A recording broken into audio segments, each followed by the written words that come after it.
Action! Hello, ladies and gentlemen. This afternoon, I will present to you, apart from the book Mr. Popper's Penguins, written by Richard and Florence Atwater.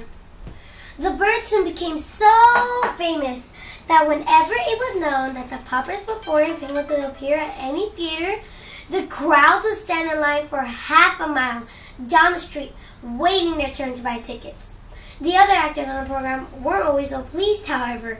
Once a monopolist, a celebrated lady opera singer, got very much annoyed when she heard that the Poppers Performing Penguins were to appear on the same program. In fact, she refused to go on stage unless the penguins were put away. So the stagehand helped Mr. and Mrs. Popper and the children get the birds off the stage and downstairs into a basement under the stage, while the manager guarded the stage entrance to make sure the penguins did not get past. Down in the basement, the birds soon discovered another little flight of stairs going up. And in another minute, the audience was shrieking with laughter as the penguins' heads suddenly appeared one by one in the orchestra pit where the musicians were playing. The musicians kept on playing, and the lady on the stage, when she saw the penguins, sang all the louder to show how angry she was.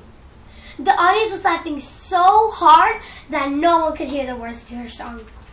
Mr. Popper, who had followed the penguins up the stairs, stopped when he saw that it led to the orchestra pit. "I don't think I'm supposed to go up there with the musicians," he told Mrs. Popper. "The penguins did," said Mrs. Popper. "Papa, you'd better get them off before they start biting the pegs and the strings off the fiddles," said Bill. "Oh dear, I just don't know what to do," said Mr. Popper, sitting helplessly on the top step. "Then I will catch the penguins," said Mrs.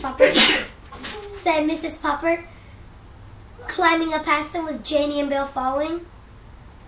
When they saw Mrs. Popper coming after them, the penguins felt very guilty because they knew they did not belong up there. So they jumped onto the stage, ran over the footlights, and hid under the singing lady's blue skirts.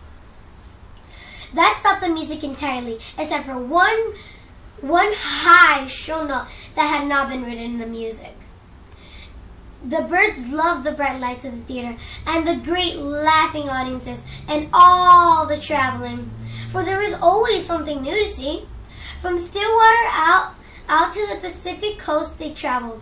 It was a long way now to the little house at 432 Proudfoot Avenue, where they had to worry whether their money would hold out until spring.